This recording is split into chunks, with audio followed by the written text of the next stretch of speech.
If you have questions, you can feel free to place them in the chat. I'll be monitoring the chat today, and then I can share them with our presenters. You can also use your hand raised function, and we'll reach out to you when we see your hand. And then for everyone that's participating in the meeting today, we will be sharing all of the materials, and the video will also be posted online of the meeting, so you can share with your colleagues or other folks that were not able to join us today. And this just gives you an overview of the community meetings that we have had for the point in time count. So far, you can see, wow, we are on meeting 5 already and have had a number of meetings on other topics related to the point in time count. Upcoming for us in December are some more targeted meetings on topics with perhaps some smaller groups related to fieldwork training, census tract planning, and then some follow-up meetings related to the youth point in time count, with our final count being on January 25th next year. So I am going to actually turn things over to Kathy Barco. Excellent. Thank you, Katie. I want to, before we jump in, get a sense of who is in the room here and ask if you are from a city, or if you work for a city, not from a city, because most of us are from some sort of city, but if you work for a city or county government, if you could please raise your hand, hop on camera, say hello.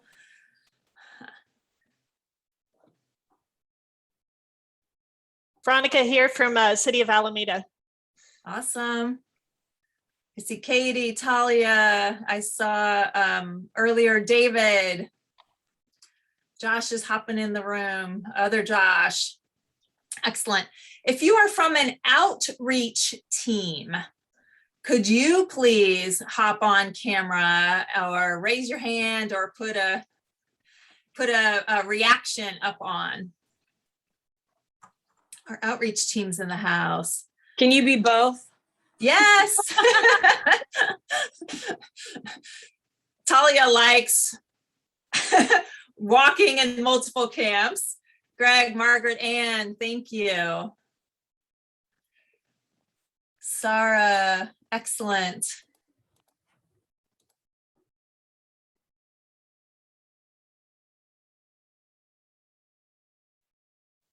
And if you are on because you are interested in getting involved in the count or participating in some way, could you please raise your hand or hop on? Say hello. Awesome. Okay, that's really helpful. Thank you. We are in this homeless count planning effort.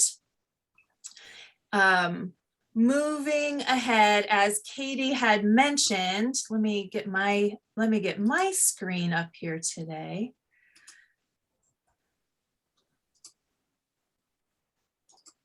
There we go. All right, so as Katie has mentioned, we are on our last of our broad open community planning meetings. The focus for today's meeting is really the role of outreach participation and guide recruitment. We have made our way through kind of general overview about the count, talking about our methodology. We've spent some time working on survey development and youth count planning, and we're today on meeting 5. This will really start wrapping up many of the broader community meetings that others will be involved with. And then we will be shifting gears in December and January to these more targeted meetings where we're working on specific pieces of deeper planning with, for example, our youth count or with our outreach programs. We are expecting today's conversation to be significantly focused on outreach and our guide participation. Our guides are people with lived expertise that are assisting in the count.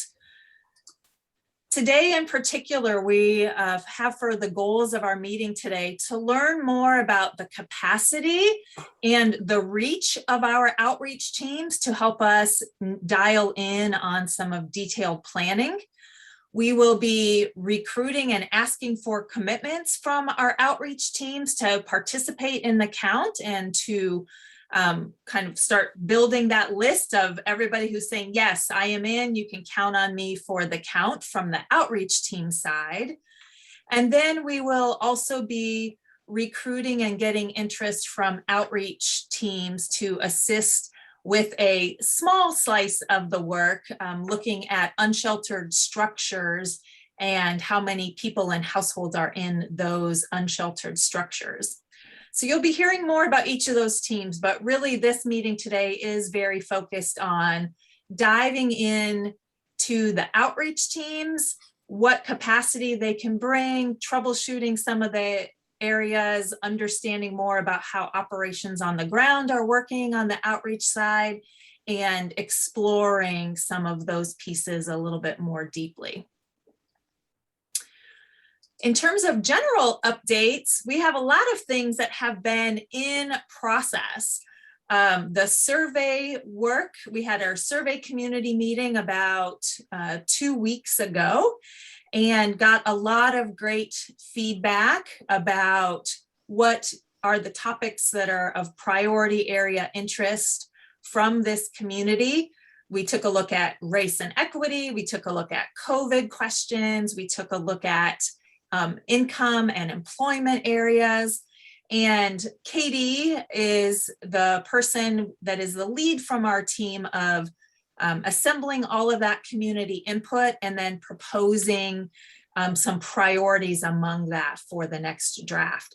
So the planning team has discussed all of the input that we have received from community, and we will begin then in mocking up and creating a draft of the 2022 survey piece.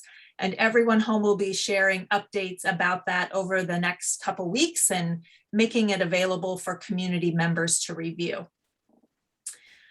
In addition to that, one of the new pieces of our methodology this year is working with coordinators who are staffing our cities and our regions to be able to help be the kind of boots on the ground level of expertise that understands that neighborhood and that community, and also is able to help match in volunteers and outreach teams and guides in the appropriate places on those areas.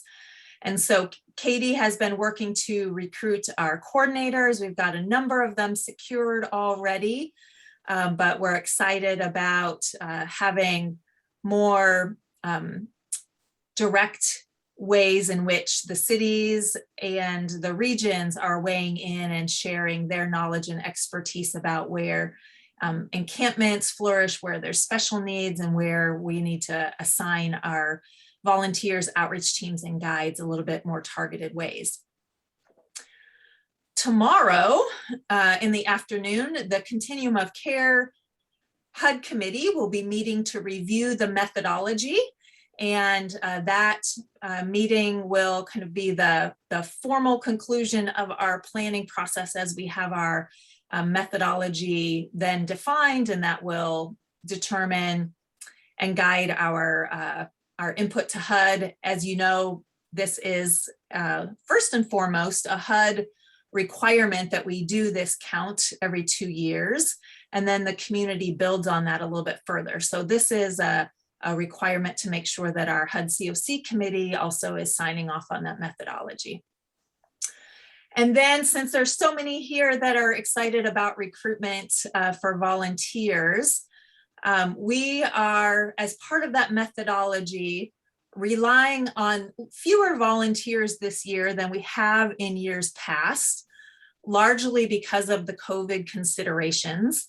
We are currently working with the County Public Health Department to outline and get their input on how we can staff in order to be compliant with the current county mandates around COVID compliance. I'm sure many of you have heard in the news, as I did, about the predicted spikes coming up on the holiday season. So we're trying to really be nimble in how we are planning our methodology and what approaches and strategies we're using so that we can be responsive to changes that occur because of changed COVID requirements, because of spikes, because of staff and outreach teams being sick the day of the count, just really trying to be as flexible to pivot as quickly as we can. That has been a mantra for this year's count, and it will continue to be true. But as a result of that, particularly in light of the COVID environment, as I mentioned, we are using fewer volunteers recruited from our community at large and relying more heavily on our outreach teams. With that said, we will still be launching our volunteer recruitment in the weeks following Thanksgiving. And so please stay tuned from Everyone Home. If you are not yet connected with Everyone Home, Katie, I'd love if you could put in the chat a place for people to connect to Everyone Home to get the latest updates about what is going on in the count. We'll do that again at the end of the meeting, but since there's so many kind of newer faces today, if you could do that now, Katie will get us in chat so you can figure out to how to connect to Everyone Home's communication efforts around the count. As we dive into our outreach focus today, really want to think about and open up some discussions about what are the core staffing areas we will be relying on outreach teams to fill, and how are we going to recruit and support guides through those outreach team efforts.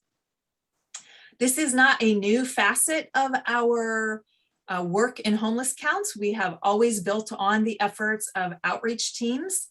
And this year, I'd say what is new is that we are relying on them more than we have in the past.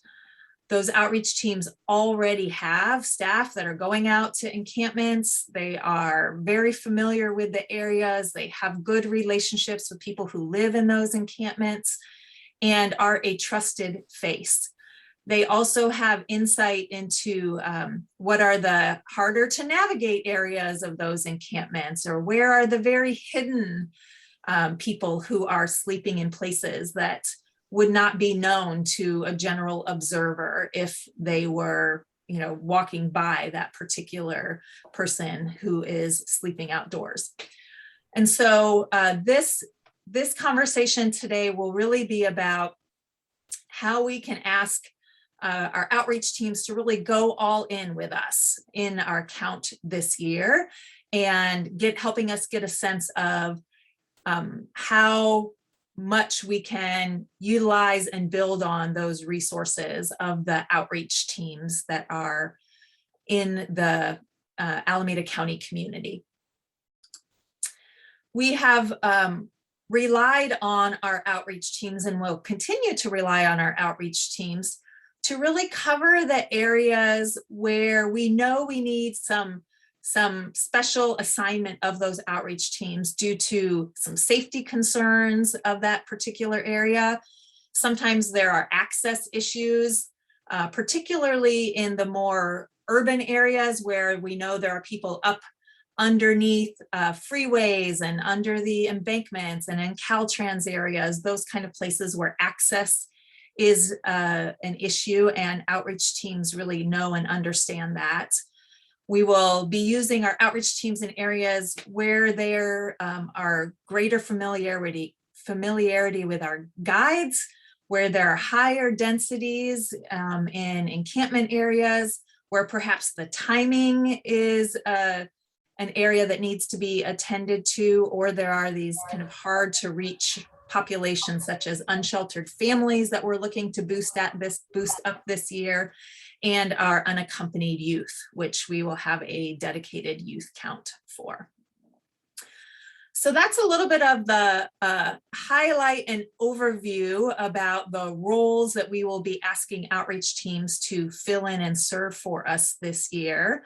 And I would like to hand the conversation over to Peter from Applied Survey Research to help us take a look at kind of diving in a little bit more to give some overview about what are the key roles that we are expecting from the count. And he'll be able to provide a little more detail than I did.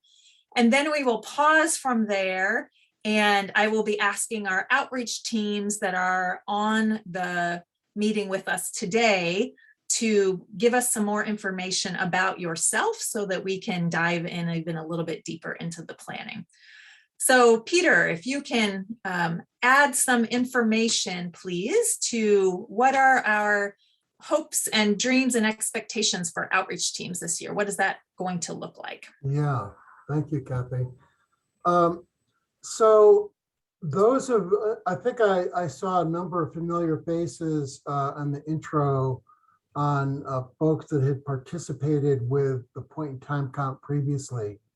And in the non-COVID environment that we had in 2017 and in 2019, what you experienced in those counts was a very guide-centric approach where we made a big effort through service providers, shelters, and outreach staff and so on to recruit guides that would be productive and insightful into an unsheltered street count. And we would attempt to integrate those guides with volunteers and various staff folks from jurisdictions and other agencies to completely canvass the entire county. So obviously, as Kathy's mentioned, with COVID, there's a lot of public health concerns about randomly putting people together and having big deployment centers where we organize the routes is certainly frowned upon by public health. So those issues, those situational challenges that we have to face from a safety perspective, plus the real growth in the number and quality of outreach efforts that we've seen in the wake of program development throughout the county gives us a real great opportunity to pivot, reorganize the point in time count strategy around some of who we feel are the best experts in unsheltered homelessness in the county, and that's you folks that are on this call, folks that are out on the streets, working with folks, trying to help them day in and day out, and building relationships and having various levels of success in doing that. So what our planning strategy this year has been to really organize the entire point in time count effort as much as we can through the outreach organizational network. And so far, Kathy and team have identified all of you on this call, and the list is growing, but roughly 32 to 40 different agencies will be participating, all of whom have outreach staff that perform a variety of functions, whether they're themed from a faith-based perspective, a benefits perspective, public health, veterans, youth, a variety of different themed outreach efforts. But we're hoping that on this one day, on January 25th, that we'll put all of that specialty the specialty theme of your outreach on pause, and everyone will come together for a universal count of unsheltered homelessness on a single day. So what we're the general profile of the county is that we have roughly 360 census tracts to cover on a single day. And we're hoping that between 250 and 275 of those tracts will be covered by the outreach network that you represent. So if we have roughly 40 agencies, that might mean a seven tracks, 7 routes per agency if you straight lined it. And that seems to us to be a reasonable approach. Many agencies we know only have a few teams, and that may seem like a big workload, but our hope is that we can balance the workload out based on the size of the outreach staff that you can allocate, and we can cover the entire the goal of our track coverage with the outreach teams as possible. We know that the makeup of the outreach teams that go out on the road every day varies. Some already integrate lived experienced folks on those teams. Some are pure staffers, salaried or hourly staffers. And we're also hoping that the guide network will be able to integrate lived experience guides on these teams and effectively expand the capability that you have in covering some of the census tract routes that we've established. And we think that can happen, because our experience has been that as outreach workers, you all know people that you talk with and are reliable and effective in the field and would add value to a census effort like we need on point in time count day. In addition to that, we will be paying, we have a budget to pay those lived experience guides $20 an hour for their street work on January 25th. So if, let's say, you have 3 teams of 3 two-person teams of outreach workers, what we might ideally hope is that those 6 people might be able to each recruit a lived experience guide to accompany them, and we could effectively turn those 3 teams into 6 outreach teams and cover all that much more territory. We understand that model doesn't work for everybody, but it does give an opportunity to expand your capability. And very importantly, we think that it gives the lived experience community an opportunity to participate in this study. And the last 2 counts have shown that lived experience participation has a very significant positive impact on the thoroughness and access to the unsheltered experience in Alameda County. I know one of the challenges that all of you face is that almost every single day is a crisis.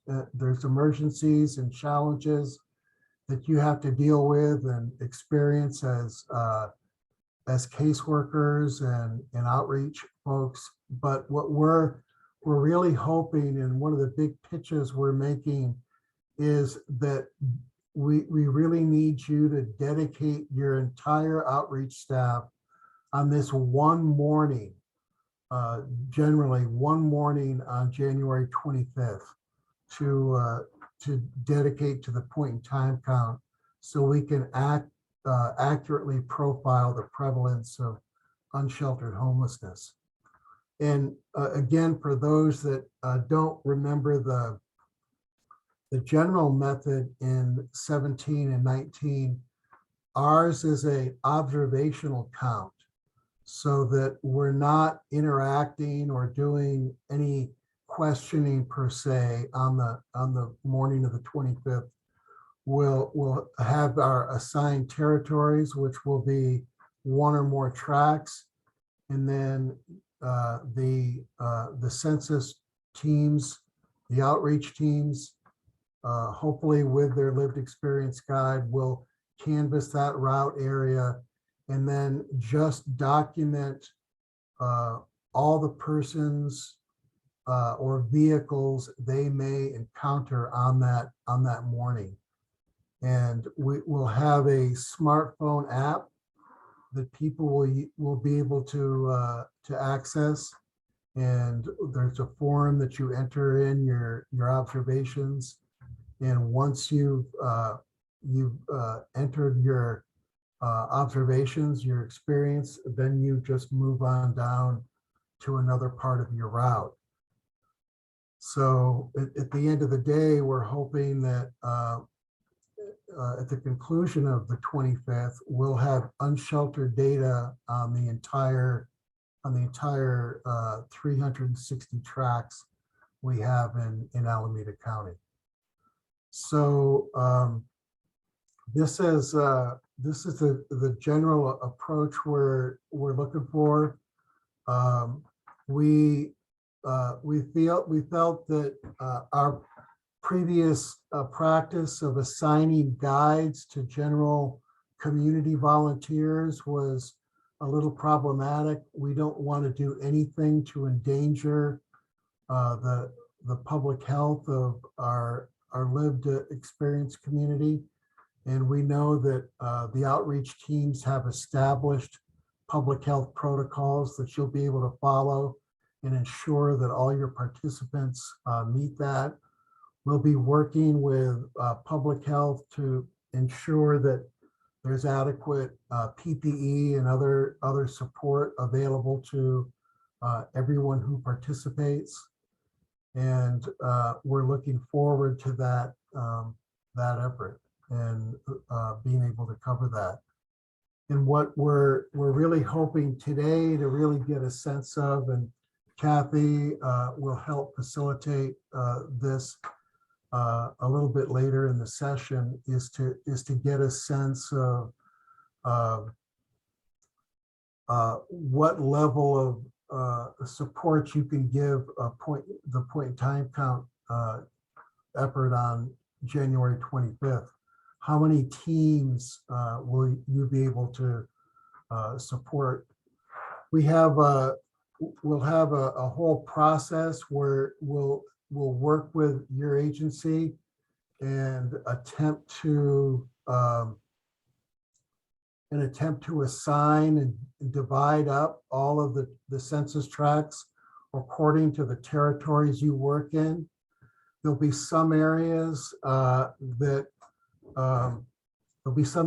you'll be working in that may not be high density spots. There might, as we reviewed, and I guess I can share the screen right now. Let's see, let me pull this up. This is an example of a planning map for Alameda County. And you can see that there are census tracts throughout the county, and they're numbered here. the color scheme here is the darker the color, the greater the number of unsheltered persons in 2019 that were seen. If you do a double click on this, you get a little better profile of what we saw on that day. In this particular area here, which is not too far from the airport, I think, there were 55 RVs, 19 tents, 4 people in the streets. So we'll be able to have some historical data, which will help us allocate resources and identify which teams should go where. If you look at the map and the legend on the right here, there's 360, roughly 360 total counts. This represents the total counts here on the right. So there were 5 tracks which had over 122 persons found. And going down, you can see what the relative distribution is. And then by far the largest number of tracks in the county was in that 1 to 20 range. And there were 200 tracks out of our 360 that were under 20 persons found in 2019. And there were 72 tracks that had no persons found whatsoever. So we'll be using tools like this and similar to this to divide up the territory we have, and to make sure that all of the tracks that we need covered by outreach teams is done appropriately. There obviously, as you go into some areas like downtown Oakland, there's a lot of outreach efforts that focus on the really brown and darker colors here. So there'll be a lot of overlap in your service areas, and many of you will be asked to expand beyond your sweet spots and go into some of the less dense areas that might have that under 20 count from 2019, but we feel that even though it may not be a sweet spot area for you, it will be you'll add value to the effort because your teams will know the types of places to go and look, and how to navigate effectively with the street smarts that we've come to know that you all have through your day-to-day outreach efforts. Peter, I'm going to ask you to put a little pause right here. We got a Yeah. few questions in the chat that I want to address before we move on. Yeah. So the first one that I saw was, can we participate as an organization, or do we need to send a proposal? We have experience as an organization, but can I do this as an individual or as an organization? And the answer is yes, we need both. So there will be roles for individuals to be able to sign up and participate in the count. That sign up effort will be starting the week after Thanksgiving. And then today, particularly, what we are talking about is the opportunities for outreach programs to sign up and start their process of getting plugged in for participation. So today really is focusing on the organizational side, specifically outreach programs, and the piece about individual volunteerism won't be addressed or really covered very much in this meeting, but that sign-up process will be happening, as I mentioned, starting after Thanksgiving. This is the formal kickoff for conversations with outreach teams. So David had asked, have there been formal conversations with city or county funded outreach teams regarding their roles in the count? And the answer is no, we are doing that now. And so this is the opportunity where we're kind of sharing with all of those outreach teams a little bit of what they can expect, a little bit of the sense about what the obligations are that we are looking for teams to cover.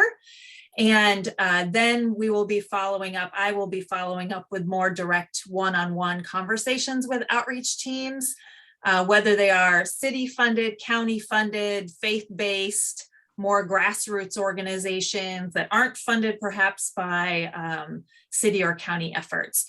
Really wanting to have all of the breadth of those organizations all participating, because we know that you all have that expertise about what is happening really on the ground there. We will be starting the signups today for outreach teams. We're going to do that in just a couple of moments. I see a question about when can we expect to see general assignments of the census tracts to agencies and partners. Peter, do you have a sense of timeline around that? Yeah, the first step for us right now is to really determine how many outreach teams we have to work with, because whereas we previously would establish generally 4-hour routes, in the COVID environment with the participation levels being uncertain as they are, we may have to extend that. So the first step in our process is going to be to try and nail down how many teams each organization can support us with. And then secondly, what territories they'll be working in. And again, negotiating with many of the agencies that cover the same areas and doing a little give and take with that. To put a specific date on that, ideally, we would have that done by the middle of December. And I would think that we might need the entire month of December to get that 100% complete. But if you ask my wish list, it would be by December 15th to have that done. And that's certainly possible, but that's what we're working with right now. And then the balance of those tracks would be assigned through the dedicated volunteer teams. And just to add one additional component to what Kathy mentioned about signing up as just an individual volunteer, we're really asking that all volunteers sign up with a partner, so that you can be comfortable with your volunteer partner when you go out. And do you want to cover any other chat comments, Kathy? yeah, just in terms of I don't know, setting expectations or underscoring some of the comments that Peter mentioned, the core part of this methodology is that we cover all 360 census tracts in Alameda County. Some of those will be the very dense census tracts. Some of them will be some of the ones where there are less than 20 homeless people previously found on those census tracts. Part of this process is to determine how that dynamic of homelessness has changed since 2019. I think there's certainly many people who would say that just from our visual experience, it feels like the crisis of homelessness has increased. And this is the field work that really helps us determine it. But even if you happen to get assigned or paired into a site that is one of our lower density sites, it is still equally critical that we have every single site covered and that we have a team going out and really making their best effort to cover every inch of that particular census tract so that we can be confident about the visual enumeration that was done on the morning of the 25th. So, so yes, you're hearing a little bit of the insider baseball that Peter was referencing just in terms of census tracts, trying to give you a sense of some of the dynamics that we are managing really on the back ends as we're thinking about track assignments and who's going where and where we need outreach teams. We definitely know that some of those highest density areas we will want outreach teams at, and then we'll be building out from our outreach capacity further on that and rounding that out with our volunteers. And then as Kathy also mentioned, we're really hoping that those of you who are feeling a little strapped by, labor constraints with how many people you have, that you'll be able to supplement your core staff with additional lived experience participants. And what we do in other communities, and this same strategy, by the way, is being done by all of your neighbors in the Bay Area: Santa Clara, San Francisco, Sonoma, Marin, all over the Bay Area. The outreach teams are moving to the forefront of the pit count effort. And again, an acknowledgement to the skill that these outreach folks have in this effort. But that's a real important component, and we really want to have that lived experience participation if we can, because we're not recruiting them independently and assigning them to general teams. All of their participation needs to be organized through the outreach teams. And then the other thing I did want to mention, and this is an early discussion item for us as a team, is for those of you getting into the background of pit counts. The HUD mandates that these be done every 2 years. And it's important for overall homeless governance nationally, but it's also important strategically, as we all know, locally. But HUD doesn't fund the pit count per se. And the money for the pit counts is kind of cobbled together through other resources. And that's just a preamble to the fact that we have requested and are trying to negotiate some stipends for those agencies that need some support in this effort to allocate your outreach teams on point in time count day.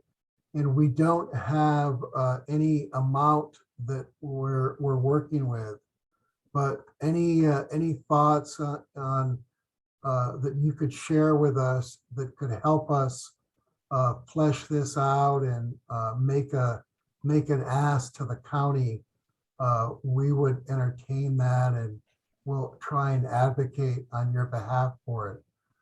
We hope it's not a condition for your participation. That would not be our first choice, but we certainly understand that that in some cases it might be something that could ease the burden, if you will. Again, we're really asking for your big time participation for one morning.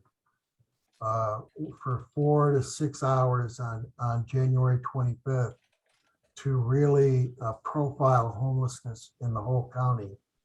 So that, I hope, is good enough motivation. But again, we're fighting for I woke up with the worst headache. yeah, we're fighting for a stipend option. But so any thoughts you have on that, on how we could make that work, or an amount that would speak to you per se, please share that in a survey that Kathy's gonna talk about in a couple of minutes here, or through some other vehicle. But anyway, we're trying our best. So thank you, Peter. Jenny asked a question. We're going to use that as a recap and a pivot. Yes, in general, outreach teams will be asked to staff 2 to 3 people from their outreach team, and to also recruit a person with lived experience for each outreach team that they are fielding. And then having the team of 2 to 3 outreach people plus the person with lived experience to then go out and cover 1 or more routes on the morning of the count. That is it in a nutshell. There'll be a little bit more requests for your time in like planning and making sure we're getting you into the right census tracts, and we'll have to do some work to talk about who's covering what and navigate that between multiple outreach teams. But in general, Jenny, you got the request right. As many of your outreach staff as we can have, not just general agency staff, but outreach program staff, to recruit a guide and assemble your little team that can then go out and cover the census tracts. So I have put in the chat a link to a Google form. And I would like to ask our outreach staff and our outreach programs that are on this call, we're going to take a brief pause and give you a moment to fill this out. This is the place for where you can let us know, do you do outreach, what areas you cover, how big your outreach staff is, and just a non-committing, we're not going to hold you to this, but just where you're gauging that you are right now with your organization. Yes, we're kind of all in. Let us know what you need. Maybe we're in for this count. I'm not sure, possibly not, or no. But if you can use this, take a minute, fill out this form, and help us get a good sense of what we have going for outreach capacity, that would be really super helpful, and will help us think through the next parts of our agenda. So I am going to stop talking and give you all a few minutes to fill out the few questions that are in there. And anyone who knows their network well enough to be able to say, I can do X number of teams, that's the ultimate for us to help in our planning. But we understand that it may take many of you a little bit of time to sort through that within your organizations. To be the proxy for that, we're just asking, like, how many direct service outreach staff do you have right now? That'll get us at least started for how many teams roughly we could look at.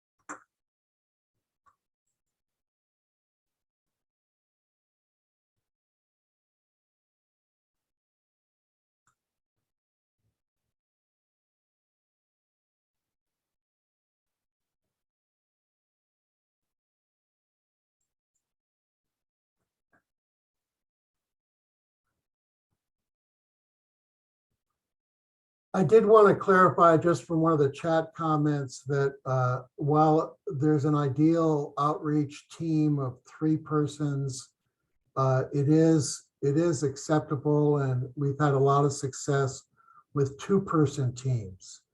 Being a good outreach an experienced outreach worker, along with an experienced lived experience participant. So if that helps you in your calculations, that's a small clarification.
All right, I'm also working through chat. I know there were some of you that had trouble with the link, so I have emailed that out as well.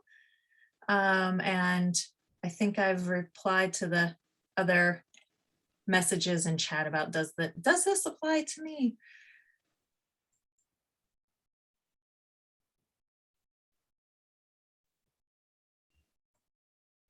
Thanks to those of you that are on here from the individual volunteerism as well. Appreciate your time and your interest in the count. Thank you so much, and stay tuned till after Thanksgiving. In the meantime, please do think about who from your social pod you could enlist to do the count with you.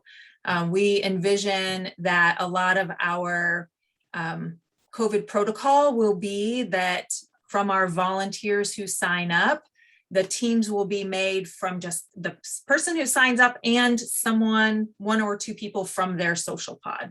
So please also be thinking about that. Those of you that said, oh, I'm here because I'm signing up as an individual volunteer, not as an outreach team.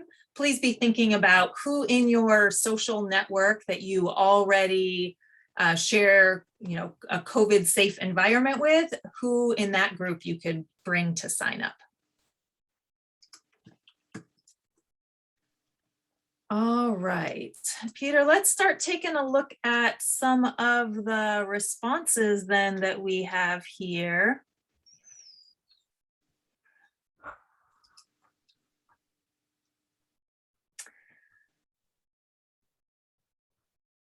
We have 9 outreach organizations on the call right now.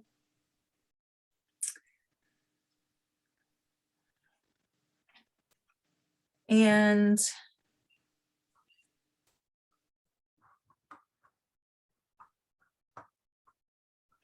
it looks like there perhaps is a fair coverage of the county with that. But also got some folks that don't do outreach staff. So I might have to do a little more filtering here. In terms of the number of staff,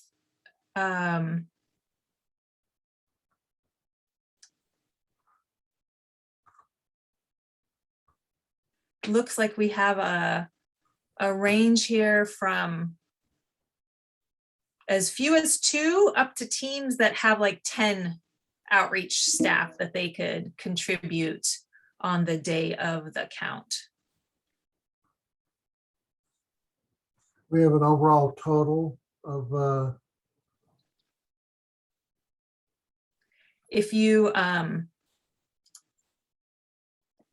If you ask a different question, I will do my math. okay, yeah, that's fine. Does anybody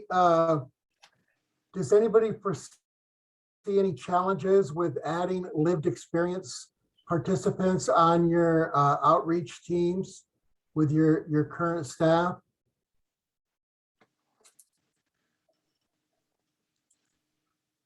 This is David from Healthcare for the Homeless. What would the reason be for that? Basically to to expand the number of teams we have on the street.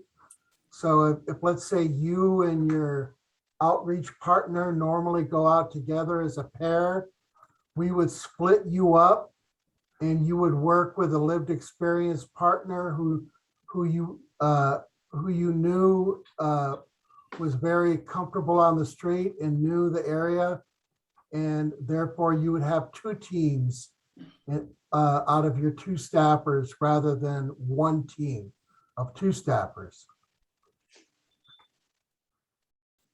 And then the second value to just being a force multiplier, if you will, is that we feel that the lived experience participants add a lot of value, and that they have street smarts. They know people on the street sometimes better or as well as outreach folks, and can add a lot of value to the observation experience and assessment. So those are probably the 2 biggest reasons: street smarts and expanded amount of capability through multiple teams. To be clear about the additional like volunteers or providers that are I guess guides is one way of putting it, but Yeah. many of those will be people with lived experience, but will there also be community volunteers as well added to that pool?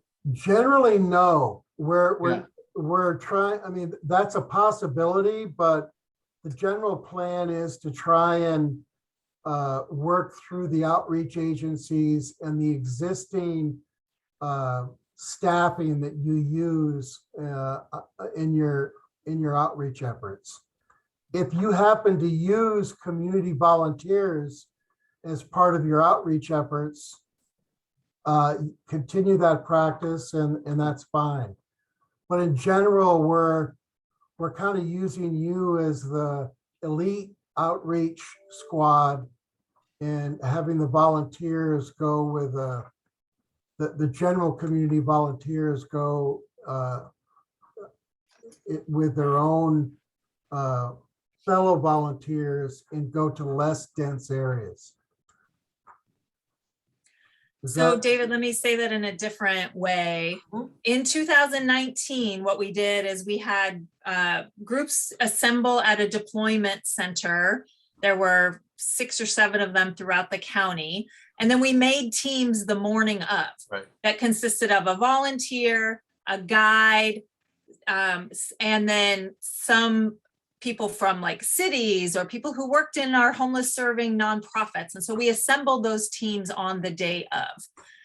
In 2022, knowing what we know about the current COVID environment, the idea of assembling in a large deployment center is not going to be something that we are recommending. And having teams that mix volunteers and guides will be minimized to the greatest degree possible. And so our alternate strategy really is this reliance then on outreach teams who can bring along guides that they otherwise would work with in their day-to-day work to help assist with that.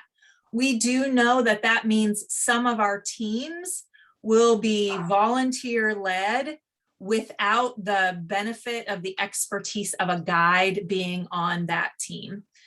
And in order to really preserve the health and safety for our community and make sure that we're mitigating COVID transmission as much as possible, we are willing to live with that and are having our volunteers be in some of our census tracts without any guides. That is why we are really hopeful that some of our volunteers can be first timers, but also that we can pair some of those that people are bringing in who have already done the count. It would be ideal if many of our volunteers were already people that had already done the count and knew what to expect. But even if not, there will still be training for our volunteers, and there will be other efforts to really make sure that they are skilled and qualified and know what they are doing when they are going out and doing those counts. But we will have some volunteer teams that will not have a guide associated with them this time around. And just to add a little more flesh to the experience here, once an organization takes on an assignment of a route, and we've got that all confirmed, you'll be sent a PDF map of your route area so that you'll be able to do any scouting or pre-planning should that be something that would benefit you. And you'll be able to see clearly what you'll have to do on January 25th. And then as Kathy mentioned, supplemental to all that, there'll be training videos or presentations that will be virtual and will cover the smartphone app download and usage, give you tips on how to cover a route and any other general what we call street smart tips that we found to be useful. Most outreach folks that we work with, this stuff will be old hat, and you don't need any help on street smarts, but just for consistency, we're going to make it available to everyone. So as I mentioned earlier, this will be the start of our engagement with outreach teams. We have a longer list that we will be reaching out to, some of whom weren't able to make it here today. But from what we've got on this call, Peter, we've got about 56 staff. Okay, well, that's a great From start. the count who are saying that they would be able to assist in some way or another. Yeah. And if those staff were all able to work individually, we could pair them probably pretty easily with a lived experience partner of their choice, and that would be 56 teams. And if we had 56 teams and had to cover 250 tracks, we're well on our way. So that would be good. I'd like to ask the outreach staff that are on here. It is our expectation that there is some overlap in the areas that outreach teams cover. So for example, outreach team A might cover the same census tract that outreach team B covers, maybe on different days of the week. But what is it that we should be taking into consideration where multiple outreach teams cover the same area? What suggestions, considerations, tips, advice would you all have for how we should parse some of that out?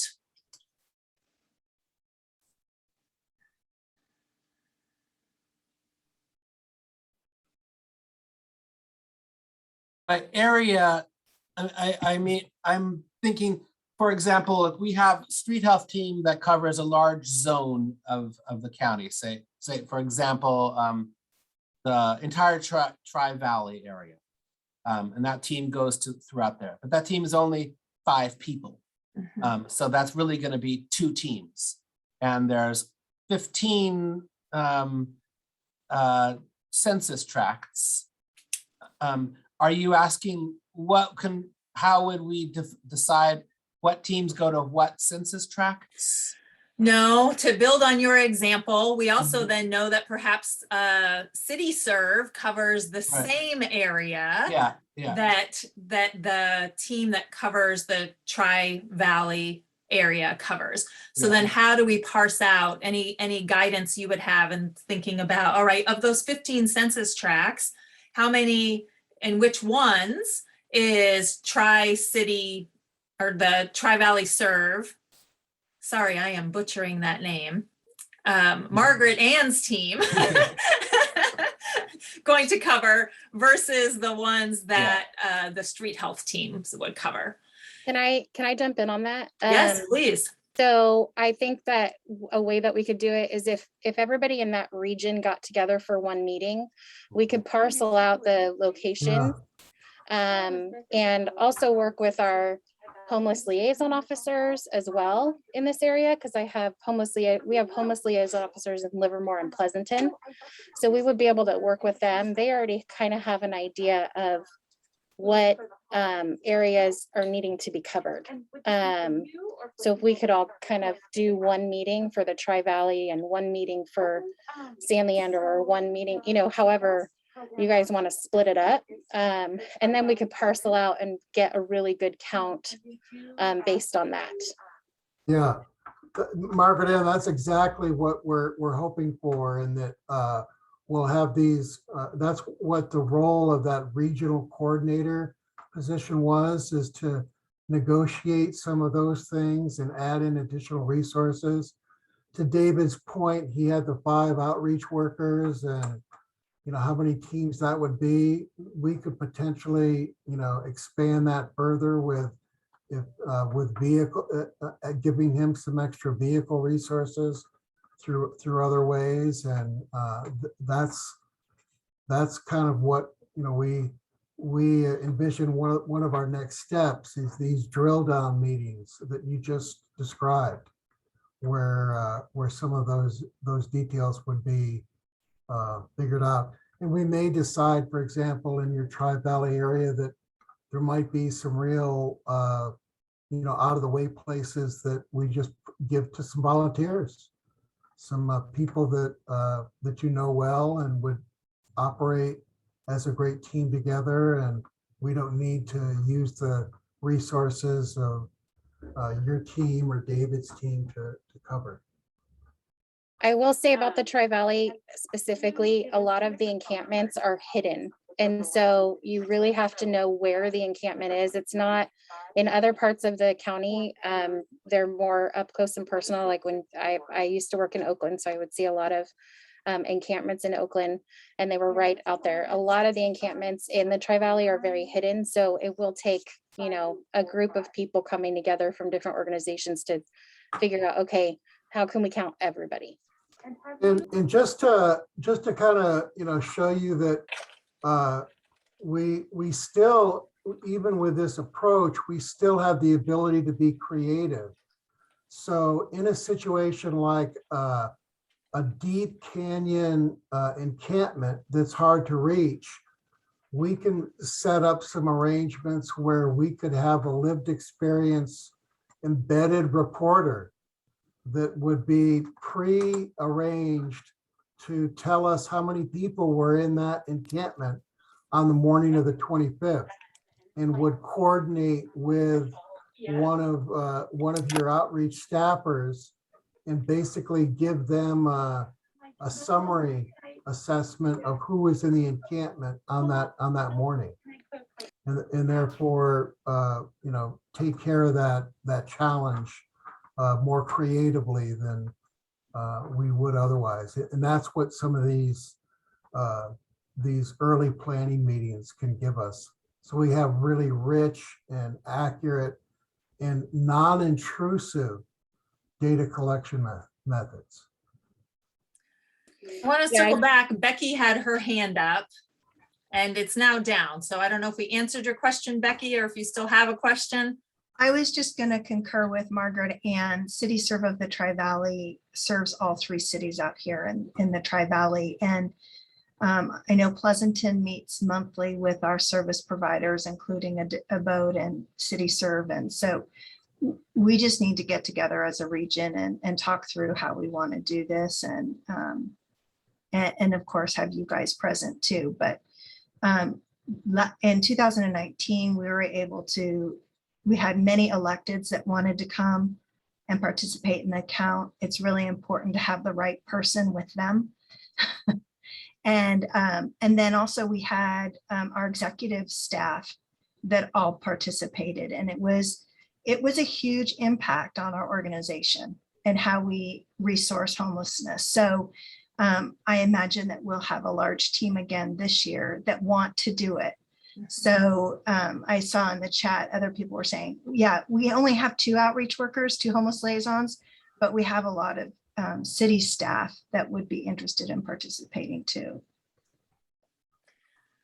Thank you. I think that's true for certain, especially the smaller cities, but I don't think any of our cities is fully staffed with an outreach level that they would feel confident that says that we're making it to every single homeless person that is sleeping outside. So the expanding that not only with the capacity of our outreach staff and our guides with lived experience, but also those folks you mentioned, the city staff that are very familiar, the nonprofit agency staff that also are very familiar with the neighborhoods and know what they're looking for, really are the way that we're looking at rounding this out as well.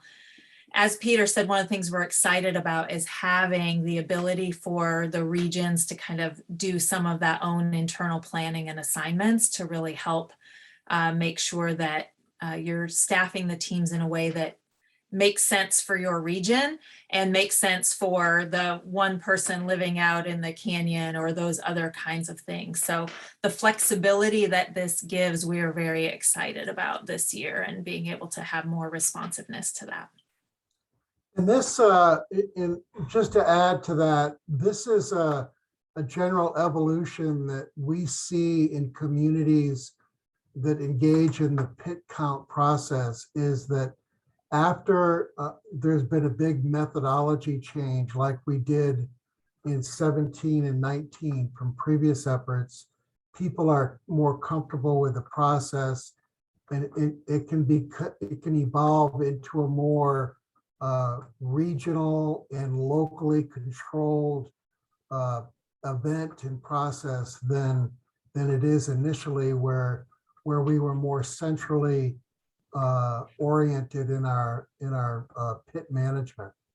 And this decentralization and localization of the pit count is really important and results in better data. And as Becky mentioned, the impact when people experience it firsthand can be really striking and impactful. So we want to keep up the momentum and think we can do this, keep that momentum in localization effort through the really emergence of a very active outreach strata and community. One of the other things that Becky mentioned is really helpful, and that is like the standing meetings that already occur where outreach staff are coming together. And so if your community, if you are the person that coordinates one such meeting like that, where you're meeting on a regular basis, whether it's monthly or quarterly, but if you're the convener of all of the homeless folks in your community, homeless planning folks. If you could just pop into the chat, if you have a standing meeting and when your next November, December meeting is, because it would be much easier if we could piggyback on an existing meeting to do some of that coordination and planning rather than scheduling a separate one. So if the Tri-Valley has one coming up between now and December 15th, please pop that into the chat so we can make sure to be efficient in our planning efforts, knowing that you all are stretched very thin already. Peter, what else do we need to ask about on the outreach side of things? Let's see. I did want to maybe, address, what David comment he had about some of his, really tight and dedicated volunteers that they don't want to lose contact and association with in the pit count. And again, I think there are some ways to integrate some of those, Uber volunteers, if you will, that you have, and that can be worked out in integrating them as supplements to your outreach team. So if you were to have an Uber volunteer, an outreach worker, and a lived experience guide, and there was comfort level and public health safety concerns that are all met, that 3-person team would be a way to accomplish your goals and expand your capability on covering more territory. So that would be my recommendation for that scenario, and it's something that other agencies might benefit from as well. And then to Kathy's point about, what other things we did talk about in the context of the Tri-Valley, these planning meetings. And again, that's one of the roles of these regional coordinators that we're working to develop, where in addition to the outreach staff contacts that have shared your information with Kathy, we're looking to work with some regionally domiciled people that are willing to help us in the overall planning and integration of not just the outreach effort, but the volunteer effort and any program volunteer or volunteer participant levels too. So that role is really important in integrating some of our diverse groups. Yep, and Katie's on that recruitment. Some of the people on the call already are those who have said yes to stepping into that coordinator role. All right, well, if you have other questions about the role of outreach in particular, please pop it into the chat. We will circle back for questions one more time. The next area on our agenda that I would like to cover is a much smaller effort than the outreach teams are being asked to do in terms of staffing the count. But this is a very discrete part of the project. And we've been referring to it as multipliers fairly informally. And what I would like to do is just review a little bit about what this entails. And then we do have an ask for a few outreach teams to help us with that. So the count involves, as you know, the sheltered count, going out early in the morning, doing the visual count and a youth count and the survey component that follows. For the visual count in particular, there is a piece of work that is around administering some sampling for unsheltered structures to look at the occupancy that is there. As Peter was showing you the census maps, you might have recalled that when he hovered over a particular census tract, there was a count of how many tents, how many RVs, how many cars, how many people were out sleeping on the streets. And one of the things that we update every count from both our survey data as well as from a little bit of advanced work that we do is going out and doing a small sampling of how many people are residing in each type of unsheltered structure. And so what this would entail is, let me zoom in on parts of this here.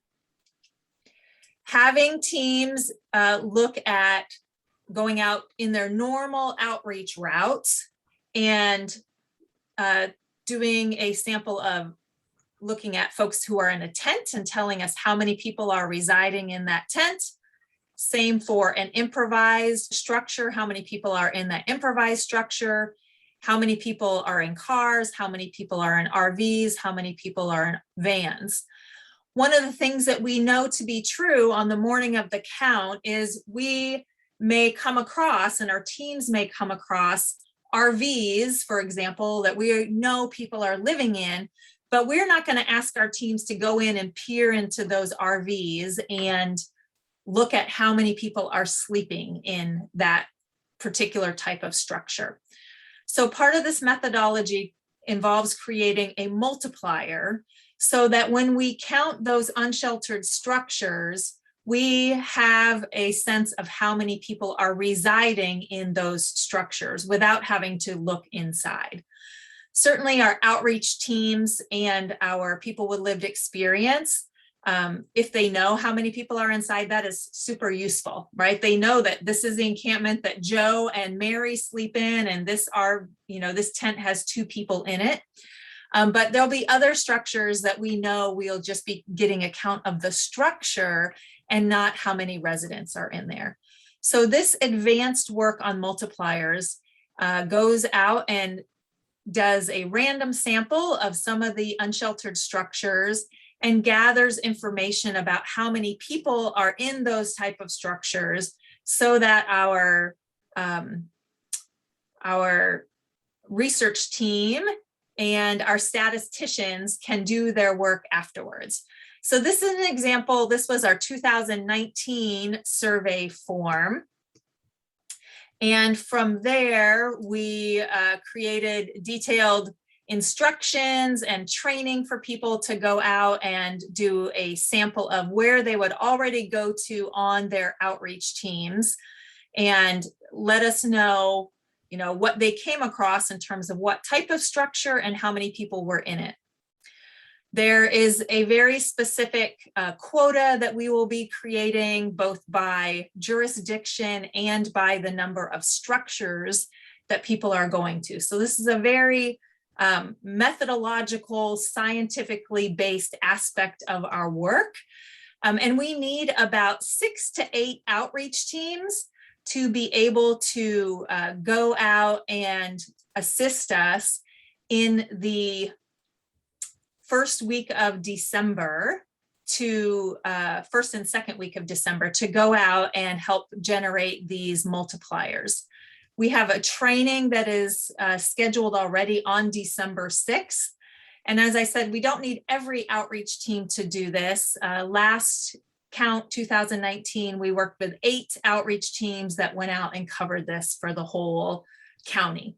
So this is a small effort relative to everything that we have just been talking about, but wanted to also ask while we had our outreach teams here on the call, if you could please pop into chat if you are able to assist us with that multiplier work that is going to take place starting again in January. So if you are able If you could just, type in a yes. So I can follow up with you directly. If you're a maybe, that is fine too. And as I said, we will have plenty of training and support in this for you as well, but want to just get a sense now from which outreach teams we should be doing follow-up with to assist on this multiplier effort.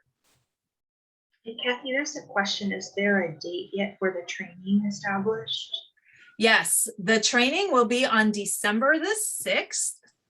And everything that we need to cover in about those outreach teams will be,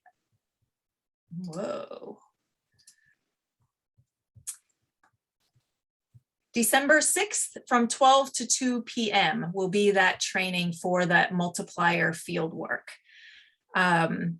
If there is a group that is really interested and can't attend that training, please let me know that as well, and we can see if we can make other arrangements to do that. But the training will happen on the 6th. It is a Monday in the same time slot that we are on now from 12 to 2.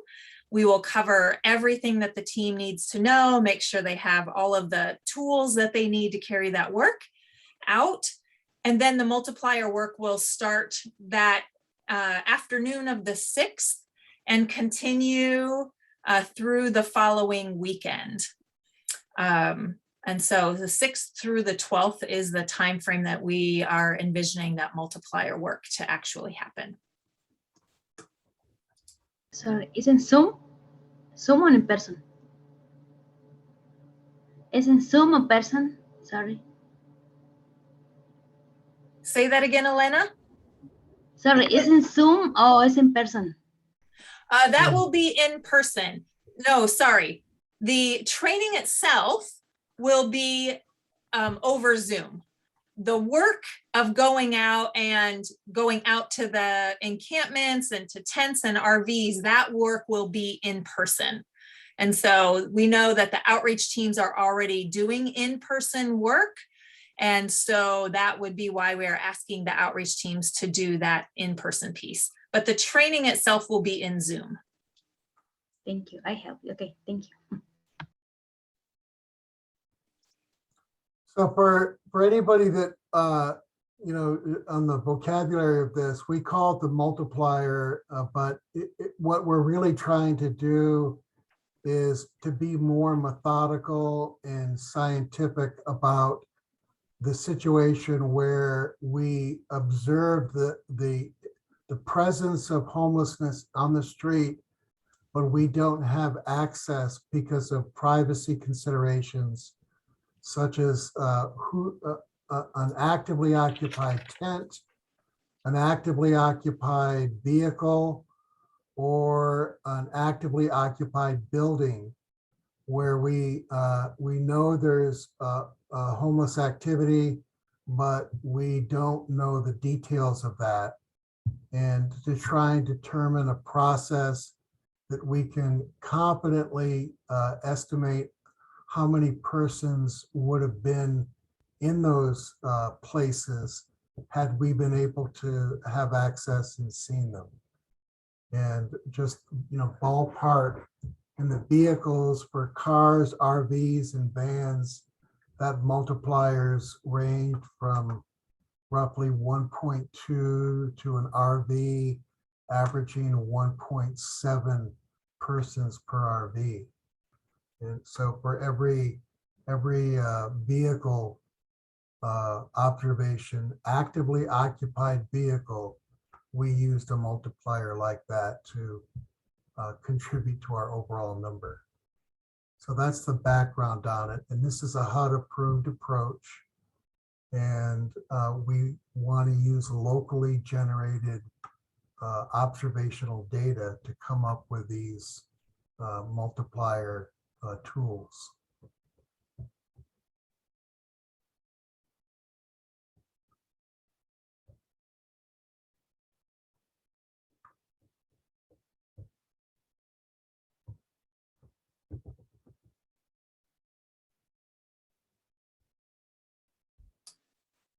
It looks like we've got about 6 people who jumped in and said, yes, they could help with the multipliers. Thank you very much.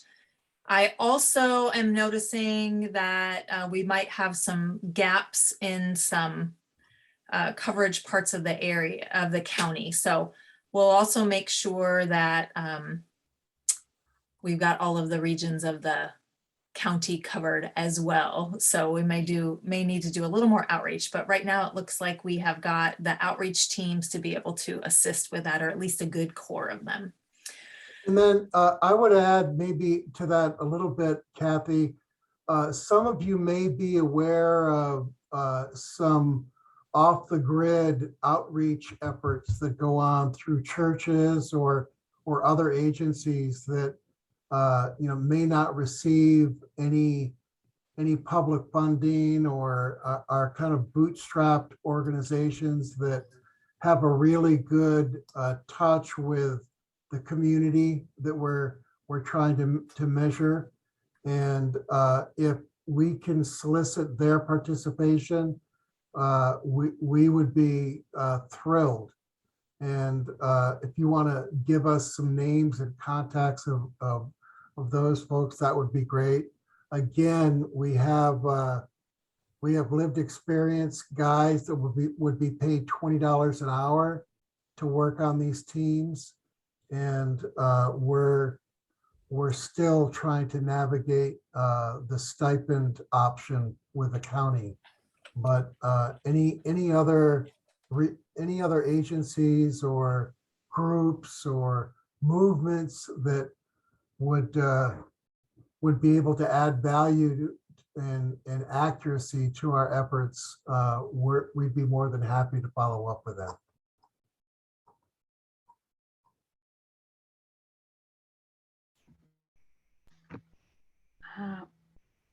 Yes, I have my name is Elena. I represent El Puente Comunitario. Del Puente Comunitario have a new organization started last year, 2020. She have experience with outreach in the community and have a lot of promoter in the community. So I send the contact first. I like to participate. So Thank I you. have a lot of, thank you. Thank you so much, Elena. I saw that for both the multiplier work and in the outreach. So thank you. Yes, we would be thrilled to have it. And you represent also a very unique group in terms of being able to have Spanish capacity also. There isn't a lot of work in the count that is language specific, but as we move into the survey component, we will also want to have Spanish speaking capacity in our survey component. So we will be following up with you for sure and taking you up on your offer for supporting the count. Yeah, any promotores organizations that can work on the count are welcome. That frequently represents access to a hidden private property oriented situation that it's challenging for us. So any help we can get is greatly appreciated, as Kathy said. Thank you. So I saw Katie put email, our email addresses in the chat for contact information. Thank you very much, Katie. And I am also adding in there my cell phone number. So if any of you want to chat about other outreach programs, or if you have particular questions about your organization's involvement, please do reach out. I am the person who is recruiting all of the outreach teams. So I will be following up with all of you. And if you have particular questions, please don't hesitate to reach out and follow up with me as well. So Peter, anything else? Do you want to make sure that we drill down on or highlight a little bit more before we move to some wrapping up comments here? No, I mean, again, I want to just reiterate our appreciation for you joining the call today and your expressed interest in helping with this. This is a new way for us with a real outreach centric / lived experience centric approach. You are the way we can integrate lived experience participation this year with COVID more than any other process we've come up with. And we think that your participation is critical to representing what's going on the streets of Alameda County right now. And we all know that it's tough out there, and we want to be able to represent it in our planning, in our public discourse. And I really think that you're the key to it. And I encourage you to walk with us in developing processes that will do that. We have a lot of experience on thinking outside the box with our techniques and different approaches. And I can tell you that this works. We've done this elsewhere, and it works in a big city environment. And outreach staff have an opportunity to learn new techniques through these associations that we'll hopefully put together. So thank you again, and we look forward to working more closely with you in your local groups.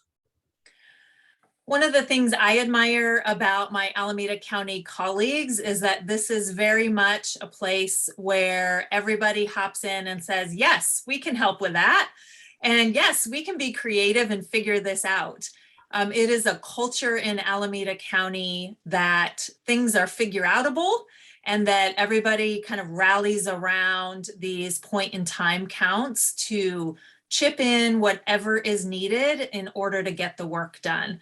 And once again, we have just seen that emerge in our planning efforts this year, and seen it started here with the outreach teams, and know that it will continue on the outreach teams. This is just such an honor to be able to be working in this community where so many people are like, yes, of course we will help. Just tell us what to do. Let us know what to do. We're happy to convene. We're happy to host. We're happy to do all of those things. So thank you very much for that. I have a lot of faith in all of us together being able to really pull off an exceptional count that creates an accurate picture of homelessness, but also honors the experience and the perspective of people who are living through that every day, and to help make sure that they are part of the work, part of the process, that they are compensated for that, and that we are continuing to use that data to push us further ahead in how we think about race and equity, how we think about how many more units of housing we need, how we think about how we invest future dollars into our homelessness response system. So thank you for your role in this big effort. I see David has his hand up, and David, I'll let you ask questions as well as anybody else ask questions, and then I'm going to cover some next steps. Hi, thanks. Can you give us the basic information for guides? I'm getting a lot of questions from people with lived experience. How do I become a guide? What's the timeline or the next steps looking like that? What can I tell people? Awesome. So, yeah, we typically don't book our guides this far out from the count itself, because obviously, things change, and we don't want to pivot around a guide volunteer that may leave the area or become housed or something else at the end. I would the short answer though is I would try and identify some targets that you have in mind for people that might be good at this, and let them know that there's potentially an opportunity. I would also acknowledge that you don't want to post an announcement about a job opportunity and be inundated for months with queries on what the next steps are. Because, let's say you're able to put together 3 teams or 4 teams through your organization, that's 3 or 4 guides is really all you need. There's 1 guide per team, which we recommend. And that's not that hard to recruit typically. So I would just wait a little bit and kind of think about the attributes of a good guide, and having people that have the street knowledge and regional knowledge even within your Tri-City area, and just do your actual recruitment a little closer. And we'll have some material that can help you with that recruitment if you need it. Yes, we will have plenty of materials, but we'll also have the communication that lets folks know when to start recruiting guides, what attributes and characteristics you should be looking for, and also has the pay structure. Guides will be paid for their time in training as well as their time doing the work of the count on the morning of January 25th. So excellent. Thank you, David, for being on the lookout for that. So next steps then. The more pressing priority for my next steps is those small group of people who volunteered to assist with the multipliers. We want to get you all signed up and ready so that we know who we are working with and whether or not any additional recruitment needs to be done for outreach teams for the December 6th training. So if you signed up to be part of our team working on multipliers, I will be in touch with you before the end of the week, and we'll follow up with the time for the training and make sure that we've connected in case there is any additional communication that you want to have. For those folks that are interested just in general participation of outreach, there are a few other steps that are happening. As I said, Katie is still in the process of recruiting our city and regional coordinators.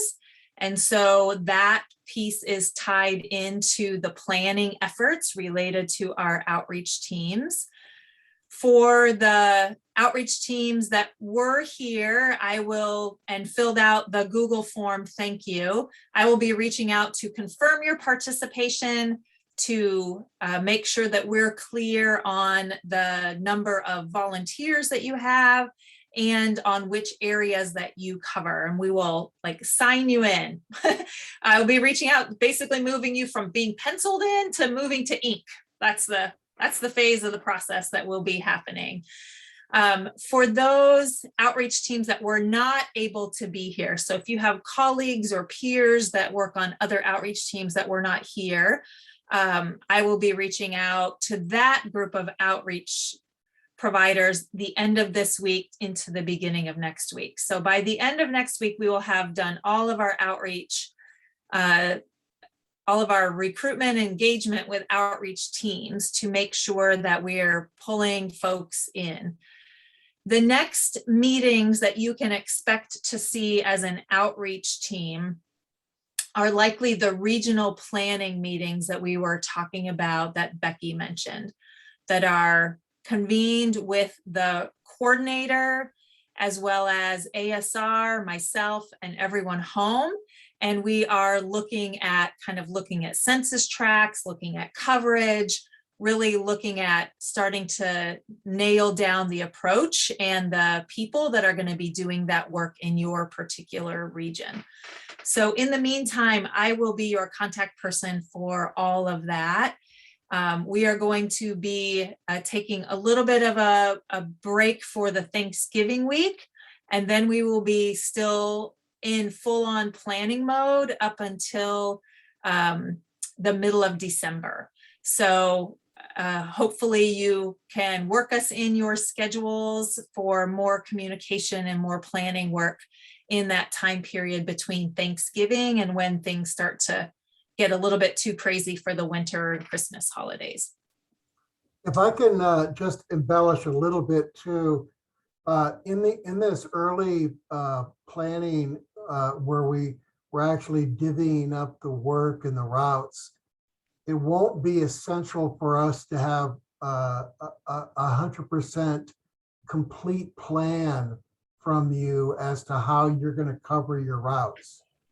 If you just are willing to say, David, as an example, you're to say, we'll do 8 of the tracks in Tri-Valley, and I'll figure out how to get it done and give you the details of that later. That's okay. That's good enough at this phase. And then we can, wait until late December or even early January to put names in on routes and get a more specific, action plan on how to cover it.